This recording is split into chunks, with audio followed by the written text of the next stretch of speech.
Hello दोस्तों, मैं मधु आप सभी का स्वागत करती हूँ मेरे चैनल पर। आप सभी के किसी न किसी रूप में दोस्त होंगे, चाहे फिर वो कोई जानवर, पक्षी या मनुष्य हो। मनुष्य की बात करें तो उसकी दोस्ती की असली पहचान तो दुखों में होती है।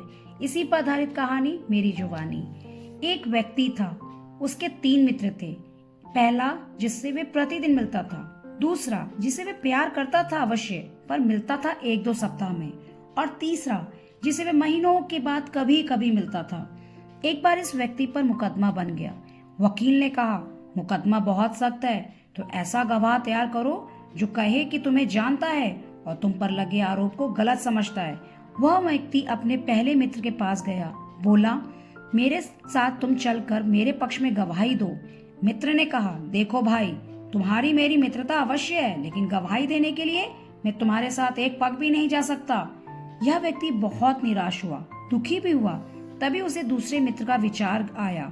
उसके पास जाकर गवाही देने के लिए कहा। ये मित्र ने कहा, मैं तुम्हारे साथ कचहरी के द्वार तक चल सकता हूँ, लेकिन गवाही नहीं दूंगा।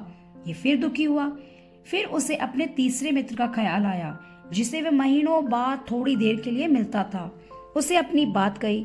तीसरे मित्र ने जोश के साथ कहा, मैं चलूंगा तेरे साथ, तेरे पक्ष में गवाही दूंगा, और मेरा दावा है कि ये मुकदमा समाप्त हो जाएगा और तुम बरी हो जाओगे।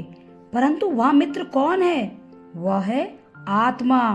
पहला मित्र है धन, संपत्ति, भवन, जिन्हें मनुष्य अपना समझता है और जिनके लिए रात दिन हर समय चिंता करता है।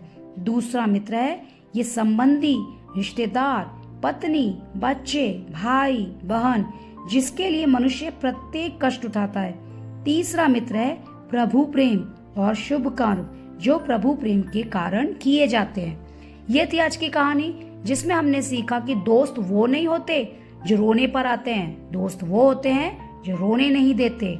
इसलिए दोस्ती करो तो उसे पूरी ईमानदारी से निभाओ।